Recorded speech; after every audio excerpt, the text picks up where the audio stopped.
ரொம்ப டயர்டா இருக்கு. Take it, date not bites. அர்ஜுனுக்கு என்ன படிச்சாலும் மெமரியில இல்ல. Take it, line date not bites. Oh no, ரொம்ப போர் அடிக்குது. Take it, date not bites. எதுவுமே சாப்பிட முடியல, ரொம்ப அப்செட்டா இருக்கு. Take it, line date not bites. இயற்கையான டேட்ஸ், பாதாம், பிஸ்தா, கேஷு அண்ட் ஹனி கொண்டு தயாரிக்கப்பட்ட Lion date nut bites energy bar. Take it, line date not bites. வணக்கம். செய்திச் சுருக்கம். திருச்சியில் விஜய் பிரச்சாரம். போலீஸ் விதித்த 23 நிபந்தனை. 30 நிமிஷம்தான், ரோட் ஷோ கூடாது. மக்கள் அரசியல் என்ற அந்த சவுக்க கையில் எடுக்கலாமா?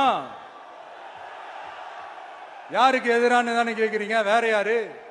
மறைமுக உறவுக்காரர்களான பாசிச பாஜகவும் பாய்சன் திமுகவும் தான். நடிகர் விஜயின் தமிழக வெற்றி கழகம் 2026 சட்டசபை தேர்தலில் முதல் முறையாக களம் காணுகிறது. நடிகர் விஜய் செப்டம்பர் 13ஆம் தேதி திருச்சியிலிருந்து பிரச்சாரத்தை துவங்குகிறார். டிவிஎஸ் டோல்கேட்டில் பிரச்சாரத்தை துவங்கும் அவர் திருச்சி தலைமை தபால் நிலையம், பாலக்கரை, காந்தி மார்க்கெட் ஆகிய பகுதிகளில் வாகனத்தில் இருந்தபடி பிரச்சாரம் செய்கிறார். திருச்சி மரக்கடை பகுதிக்கு வந்த பிறகு அங்கு மக்கள் மத்தியில் பேசுகிறார். முதலில் சத்திரம் பஸ் நிலையத்தில் விஜய் பேச திட்டமிட்டிருந்தார். அதற்காக தவேகா சார்பில் அனுமதி கோரப்பட்டது. ஆனால் சத்திரத்தில் கடும் போக்குவரத்து நெரிசல் ஏற்பட்டுவிடும் என்பதால் போலீசார் அனுமதி வழங்கவில்லை. ஸ்ரீரங்கத்திலும் விஜய் பேச அனுமதி கேட்கப்பட்டது. அதற்கும் போலீசார் அனுமதி மறுத்தனர். பல கட்ட பேச்சுவார்த்தைகளுக்கு பிறகு கடைசியில் திருச்சி மரக்கடை பகுதியில் விஜய் பேச போலீசார் அனுமதி வழங்கியுள்ளனர். அதுவும் 30 நிமிடம் மட்டுமே பேச அனுமதித்துள்ளனர். மரக்கடை பகுதியில் விஜய் பேசும் கூட்டத்துக்கு மொத்தம் 23 நிபந்தனைகளை திருச்சி போலீசார் விதித்துள்ளனர். செப்டம்பர் 13ஆம் தேதி காலை 10:30 மணியிலிருந்து 11 மணி வரை மட்டுமே விஜய் பேச வேண்டும். காலை 9:30 மணிக்கு மரக்கடை பகுதிக்கு தொண்டர்கள் வந்துவிட வேண்டும். விஜய் ரோட் ஷோ நடத்தக்கூடாது. பிரச்சார வாகனத்தில் உட்கார்ந்தபடிதான் விஜய் வர வேண்டும். நின்று கொண்டு கையாட்டி கொண்டு வரக்கூடாது. பொதுமக்கள், வணிகர்களுக்கு எந்த இடையூறும் ஏற்படுத்தக்கூடாது. சட்டம் ஒழுங்கு பிரச்சனை ஏற்படும் விதமாக தவைக்காவினர் எந்த செயலையும் செய்யக்கூடாது. விஜய் வரும்போது அவரது வாகனத்துக்கு முன்னும் பின்னும் 5 வாகனங்களுக்கு மட்டுமே அனுமதி வழங்கப்படும். அதற்கு மேல் வாகனங்கள் வந்தால் அனுமதிக்கப்பட மாட்டாது. மருத்துவ வசதி, ஆம்புலன்ஸ் மற்றும் தீயணைப்பு வாகனங்களுக்கான ஏற்பாடுகளை தமிழக வெற்றி கழகமே செய்து கொள்ள வேண்டும். குழந்தைகள், கர்ப்பிணிகள், மாற்றுத்திறனாளிகளை அழைத்து வரக்கூடாது. போக்குவரத்துக்கு இடையூறு செய்யக்கூடாது. கூம்பு வடிவ ஸ்பீக்கர்களை பயன்படுத்தக்கூடாது. தவேகா தொண்டர்கள் மிக நீளமான கம்புகளில் கொடியை எடுத்து வரக்கூடாது. பள்ளிக்கு செல்பவர்கள், விமான நிலையம் செல்பவர்கள், மருத்துவமனைக்கு செல்பவர்களுக்கு வழிவிட வேண்டும். ஆம்புலன்ஸ்கள் வந்தால் இடையூறு ஏற்படுத்தக்கூடாது. உடனே ஒதுங்கி வழிவிட வேண்டும். இதுபோல 23 நிபந்தனைகளை திருச்சி போலீசார் விதித்துள்ளனர். போலீஸ் விதித்துள்ள நிபந்தனைகளை தவேகா நிர்வாகிகள் பரிசீலித்தனர். நிபந்தனைகளை ஏற்றுக்கொள்வதாக உறுதிமொழி கடிதத்தை திருச்சி போலீஸ் துணை கமிஷனர் சிபினிடம் திருச்சி மாவட்ட பொறுப்பாளர் கரிகாலன் வழங்கினார். அதைத் தொடர்ந்து விஜய் பிரச்சார நிகழ்ச்சிக்கு அனுமதி கடிதத்தை துணை கமிஷனர் சிபின் வழங்கினார். விஜய் ரோட் ஷோவுக்கு அனுமதி இல்லை. பிரச்சார வாகனத்தில் நின்று கொண்டு கையை ஆட்டிக்கொண்டு வரக்கூடாது என்ற நிபந்தனைகள் போலீசின் கெடுபிடியை காட்டுவதாக தவேகா தொண்டர்கள் கொதித்து போய் இருக்கின்றனர். ஸ்ரீரங்கத்தில் பேச விஜய்க்கு அனுமதி வழங்கப்படாததும் தவேகாவினர் மத்தியில் அதிருப்தியை ஏற்படுத்தி இருக்கிறது. விஜய் பிரச்சாரத்துக்கு போலீஸ் கெடுபிடி நிபந்தனைகள் விதிப்பது குறித்து அமைச்சர் நேருவிடம் கேட்டதற்கு அதிமுக ஆட்சியில எங்களுக்கு அனுமதி கொடுத்தார்களா என திரும்ப கேட்டு திடுக்கிட வைத்தார். அனுமதி கொடுத்தா சரிம்பாங்க, இல்லனா திட்டுவாங்க, இதுதான் அரசியல் என்றும் சொன்னார். விஜய் பிரச்சாரம் செய்ய போறாரு. அதுக்கு அவங்க கேட்ட இடத்த கொடுக்கல. ஏற்கனவே எதிர்கட்சிக்கெல்லாம் புத்தூர் கொடுத்தாங்க அப்படின்னு ஒரு குற்றச்சாட்டு வைக்கிறாங்க. எங்களுக்கு கொடுத்தாங்களா சிந்தாமணியா? எங்களுக்கு ஆட்சியில் அவங்க அதிமுக ஆட்சி இருக்கும்போது இப்போ நம்ம போஸ்ட் ஆஃபீஸ் இருக்குல்ல, மெயின்கார்ட் போஸ்ட் ஆஃபீஸ், அதில் அதிமுக ஆர்ப்பாட்டம் பண்ணாங்க ஆளுங்கட்சியில். நாங்கள் போய் கேட்டால் நீங்கள் ஆளுங்கட்சியா வந்தால் பண்ணிக்கங்கன்னு அன்னைக்கு போலீஸ் சொல்லிச்சு. எங்களுக்கு அனுமதி கொடுக்கல. புத்தூர் 4 ரோடையும் எங்களுக்கு கொடுக்கல. புத்தூர் 4 ரோடையும். அதுக்கப்புறம் நான் என்ன சொன்னேன், கலெக்டரையும் எஸ்பியும் கூப்பிட்டு நீங்கள் ஒரு மீட்டிங் போடுங்க, எல்லா கட்சிக்காரங்களையும் கூப்பிடுங்க. எந்த இடம் ஒரு ஊர்வலமாக உண்ணாவிரதமாக ஒரு இடம் நீங்கள் நிர்ணயம் பண்ணுங்கன்னு சொன்னோம். அதில் ஒரு சில இடங்கள் நிர்ணயம் பண்ணி கொடுத்துருக்காங்க. நீங்கள் உங்கள்கிட்ட சொன்னேன், இதே மார்க்கெட் ஏரியா நம்ம கலைஞர் கூட்டம், கடைசி கூட்டம் கலைஞர் கூட்டம் இப்போ 20 வருஷத்துக்கு முன்னால் போட்டேன். அதுக்கப்புறம் எனக்கு அனுமதி கொடுக்கல. இப்போ அனுமதி கொடுத்தது எப்படி கொடுக்குறாங்க? ஜிப்டர் தேட்டரை பார்த்து அனுமதி கொடுக்குறாங்க. இப்போ கொடுத்ததை எனக்கு அனுமதி கொடுக்கலாங்க. நாங்கள் கேட்டோம், காவல்துறை எங்கெங்கெல்லாம் பொதுமக்களுக்கு இடைஞ்சலாக இருக்கோ, அது ஆளுங்கட்சியாக இருந்தாலும் எதிர்கட்சியாக இருந்தாலும் அனுமதி அவங்க கரெக்டாக தான் கொடுக்குறாங்க. அவங்க பேர்ல குற்றச்சாட்டு இல்லை. நமக்கு கிடைக்கலன்னா நம்ம திட்டுறோம், கிடைச்சா சரின்னு சொல்றான். இதான் விஷயம். அது எங்களுக்கு ஏன் அவங்கள போய் இடைஞ்சல் பண்ணி நாங்க என்ன பண்ண போறோம்? ஏங்க, சிந்தாமணி அண்ணா சிலைக்கும் மரக்கடைக்கும் எவ்வளவு தூரம்? கரெக்டா 2 கிலோமீட்டர். திமுக விளம்பர நாடகத்துக்கு அரசு பள்ளிகள் பலிகடாவா? அண்ணாமலை ஆவேசம். ஏழை மாணவர்களின் படிப்பை கெடுக்கும் வகையில் அரசு பள்ளிக்கு விடுமுறை அளித்துவிட்டு அந்த இடத்தில் உங்கள் ஸ்டாலின் திட்ட முகாமை நடத்துவதா என பாரதிய ஜனதா மாநில முன்னாள் தலைவர் அண்ணாமலை கேள்வி எழுப்பியுள்ளார். இது தொடர்பாக அவர் வெளியிட்ட அறிக்கையில் கூறியிருப்பதாவது: திருச்சி மாவட்டம் உப்பிலியாபுரம் ஊராட்சி ஒன்றியத்திற்கு உட்பட்ட ஆலத்துடையான்பட்டி ஊராட்சியில் 100ஆண்டு விழா கண்ட அரசு நடுநிலைப் பள்ளிக்கு விடுமுறை அளித்துவிட்டு உங்களுடன் ஸ்டாலின் திட்ட முகாமை நடத்தியுள்ளனர். திமுக அரசின் விளம்பர நாடகங்களுக்கு அரசு பள்ளிகளும் பலிகடா ஆக்கப்படுவது வன்மையாக கண்டிக்கத்தக்கது. பள்ளிக்கல்வித்துறை ஏற்கனவே பரிதாப நிலையில் இருக்கிறது.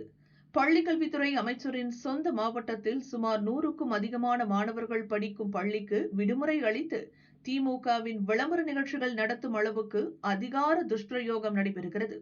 நிகழ்ச்சி நடத்த ஊரை அடித்து உலையில் போட்டிருக்கும் திமுகவினருக்கு சொந்தமாக திருச்சியில் வேறு இடங்களா இல்லை? ஏழை எளிய மாணவர்கள் பயிலும் அரசு பள்ளிதானே என்ற அலட்சிய போக்குடன் அரசு செயல்படுகிறது.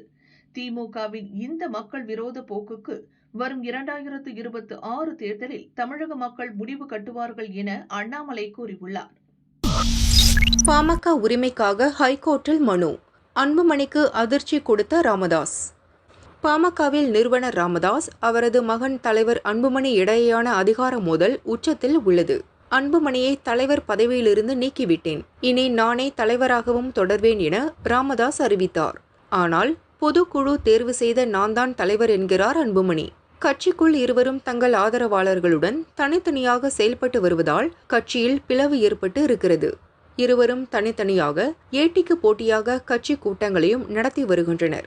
இச்சூழலில் கட்சியின் பெயர் மற்றும் சின்னத்தின் உரிமை தொடர்பாக சென்னை ஹைகோர்ட் மற்றும் உரிமையியல் கோர்ட்டில் ராமதாஸ் கேவேட் மனு தாக்கல் செய்துள்ளார். அதில் தலைவர் பதவியிலிருந்து நீக்கப்பட்ட அன்புமணி தரப்பிலிருந்து பாமகவுக்கு உரிமை கோரியோ மாம்பழ சின்னத்துக்கு உரிமை கோரியோ ஏதேனும் வழக்கு தொடர்ந்தால் அது தொடர்பாக தங்கள் தரப்பின் கருத்தையும் கேட்க வேண்டும் என்று அந்த மனுவில் கூறியுள்ளார். முன்னதாக பாமகவின் அலுவலக முகவரியை தமது சென்னை தீநகர் வீட்டு முகவரிக்கு அன்புமணி மாற்றியதாக ராமதாஸ் தரப்பினர் கூறினர்.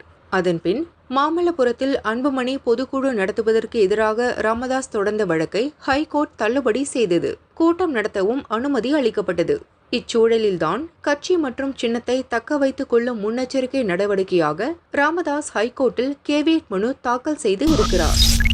மோடி போன்ற பிரதமர்தான் எங்கள் நாட்டுக்கு வேண்டும், விருப்பத்தை கூறிய நேபாள இளைஞர்கள்.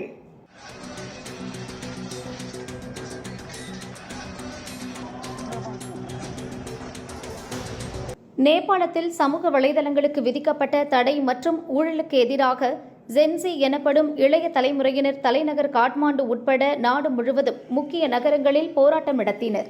அது கலவரமாக மாறியது. 300க்கும் மேற்பட்டோர் காயமடைந்தனர். துப்பாக்கிச் சூட்டில் 20 பேர் இறந்தனர். இதற்கு பொறுப்பேற்று பிரதமர் சர்மா ஒலி, உள்துறை அமைச்சர் ரமேஷ் லேகாக் ஆகியோர் ராஜினாமா செய்தனர். போராட்டத்தை கட்டுப்படுத்த சோசியல் மீடியாக்கள் மீதான தடை விலக்கிக் கொள்ளப்பட்டது. தொடர்ந்து பதட்டம் நீடித்து வரும் நிலையில் போராட்டத்தில் ஈடுபட்ட நேபாள இளைஞர்கள் ஆங்கில செய்தி சேனலுக்கு அளித்த பேட்டியில் பிரதமர் மோடியை போன்ற ஒரு தலைவர் வேண்டும் என்ற தங்களின் விருப்பத்தை வெளிப்படுத்தினர். ஒரு இளைஞர் கூறும்போது, பிரதமர் மோடியை போன்ற தலைவரின் ஆட்சியின் கீழ் நேபாளம் வர வேண்டும். அப்படி இருந்திருந்தால் நேபாளம் தற்போது இருக்கும் நிலையில் இருந்திருக்காது, நாடு முன்னேறி இருக்கும் என்றும் தெரிவித்துள்ளார். இந்த வீடியோவை எக்ஸ் பக்கத்தில் பகிர்ந்துள்ள பாஜகவின் தலைவர்களில் ஒருவரான அமித் மாளவியா அதன் மூலம் காங்கிரஸ் எம்பி ராகுலை விமர்சித்துள்ளார். ராகுலை இளம் தலைமுறையைப் போல காட்டுவதற்காக காங்கிரஸ் கட்சி ஏராளமான பணத்தை செலவிட்டு ரீல்ஸுகளை பதிவிட்டு வருகிறது. ராகுல் பைக் ஓட்டுவது, புஷ்அப்ஸ் எடுப்பது போன்ற வீடியோக்களை வெளியிடுகிறது. ஆனால் உண்மையில் நேபாளத்தில் உள்ள ஜென்சி இளைய தலைமுறையினர் இந்தியாவில் இருப்பது போல பிரதமர் மோடியை போன்ற தொலைநோக்கு பார்வை, உறுதிப்பாடு மற்றும் செயல்திறன் மிக்க ஒரு தலைவரை விரும்புகிறார்கள். ராகுலின் மூளையில்லாத இதுபோன்ற நாடகங்கள் இன்ஸ்டாகிராம் வித்தைகளாக இருக்கலாம். ஆனால் இளைஞர்களையும் அவர்களின் லட்சியங்களையும் ஊக்குவிப்பதில் அவை மோசமான தோல்வி அடைகின்றன என்று பாஜக தேசிய தகவல் தொழில்நுட்ப பொறுப்பாளர் அமித் மாளவியா கூறியுள்ளார். நவீன கால ஹிட்லர் ட்ரம்ப். வாஷிங்டன் ஹோட்டலில் கோஷம். ட்ரம்ப் வான்ஸ் அதிர்ச்சி.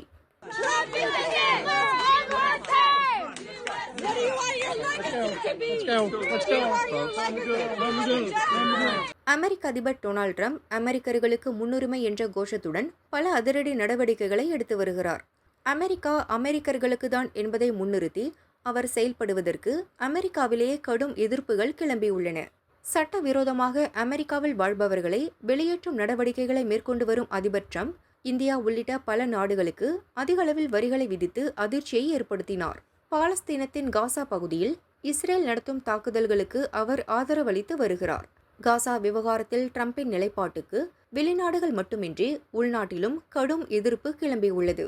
நேற்று இரவு துணை அதிபர் ஜேடி வான்ஸ், வெளியுறவு அமைச்சர் மார்க்கோ ரூபியோ, ராணுவ அமைச்சர் பீட் ஹெக்ஸத் ஆகியோருடன் வாஷிங்டனில் வெள்ளை மாளிகைக்கு அருகிலுள்ள ஒரு ஹோட்டலுக்கு உணவு உண்ண சென்றார் அதிபர் ட்ரம்ப்.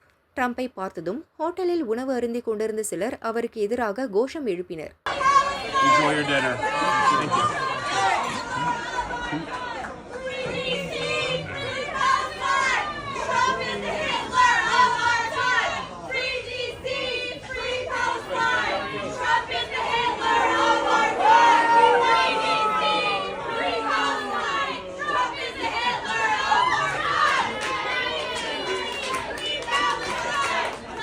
இன்றைய ஹிட்லர் ட்ரம்ப் என்றும், பாலஸ்தீனத்துக்கு விடுதலை கொடு, வாஷிங்டனுக்கு விடுதலை கொடு என்றும் கோஷங்கள் எழுப்பப்பட்டன.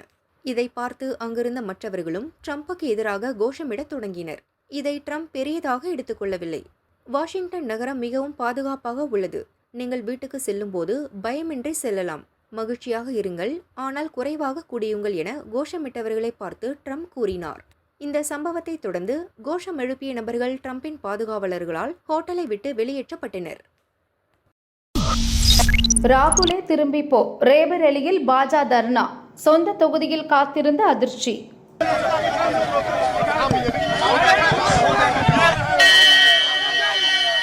பீகாரில் லோக்சபா எதிர்க்கட்சித் தலைவர் ராகுல் நடத்திய யாத்திரையின் போது பிரதமர் மோடி மற்றும் அவருடைய தாயார் பற்றி காங்கிரசார் அவதூறாக பேசினர். அதைத் தொடர்ந்து பாரதிய ஜனதா கட்சியினர் நாடு முழுவதும் காங்கிரசுக்கு எதிர்ப்பு தெரிவித்து போராட்டங்கள் நடத்தினர். ராகுல் மன்னிப்பு கேட்க வேண்டும் என்றும் வலியுறுத்தினர். இந்நிலையில் தான் எம்பியான உத்தரப்பிரதேசத்தின் ரேபரேலி தொகுதிக்கு இன்று ராகுல் சென்றார். ஹர்சன்பூர் என்ற இடத்தில் லக்னோ பிரயாக்ராஜ் நெடுஞ்சாலையில் அவர் காரில் வரும்போது உத்தரப்பிரதேச அமைச்சர் தினேஷ் பிரதாப் சிங் தலைமையில் பாரதிய ஜனதா தொண்டர்கள் சாலையில் அமர்ந்து தர்ணாவில் ஈடுபட்டனர். ராகுல் வாகனத்தை மேற்கொண்டு செல்ல விடாமல் தடுத்தனர். காங்கிரசார் செய்த அவதூறுக்கு ராகுல் மன்னிப்பு கேட்க வேண்டும் என்றும், ராகுலை திரும்பி போ என்றும் அமைச்சரும் தொண்டர்களும் கோஷம் எழுப்பினர். போலீசார் நிலைமையை கட்டுப்படுத்தி ராகுல் ரேபரேலி செல்வதற்கான வழியை சரி செய்து கொடுத்தனர். अगर राहुल के हर बेटे का अपमान है, जिसके मां है राहुल गांधी का भी है। राहुल गांधी को चाहिए था कि जिन लोगों ने मां की गाली दी है उसको कंडम करें, उसको कहें कि मैं उनका साथ नहीं दूंगा, मैं उनको दंडित करूंगा, मैं उन्हें पार्टी से निकालूंगा, और जिन लोगों ने गलती की उसके लिए मैं दुखी हूं। अगर राहुल गांधी देश के लिए ऐसा कहते तो देशवासियों को संभवतः उचित लगता, लेकिन राहुल गांधी जी उनको और बढ़ाना चाहते हैं, मतलब अभी और उनकी मां की गाली दिलाना चाहते हैं। तो यह विरोध रायबरेली में था और मुझे ये बताया गया कि राहुल गांधी ने रायबरेली के भारतीय जनता पार्टी के कार्यकर्ताओं के डर से गोलूपुर रोड से निकल गए हैं। आपने रोका उनको रास्ते में फ्यूज जारी थी, आपके लोगों ने घेरा, क्या कार्यकर्ताओं की मांग है? कार्यकर्ताओं की मांग है कि राहुल गांधी देश की माओ से माफी मांगे।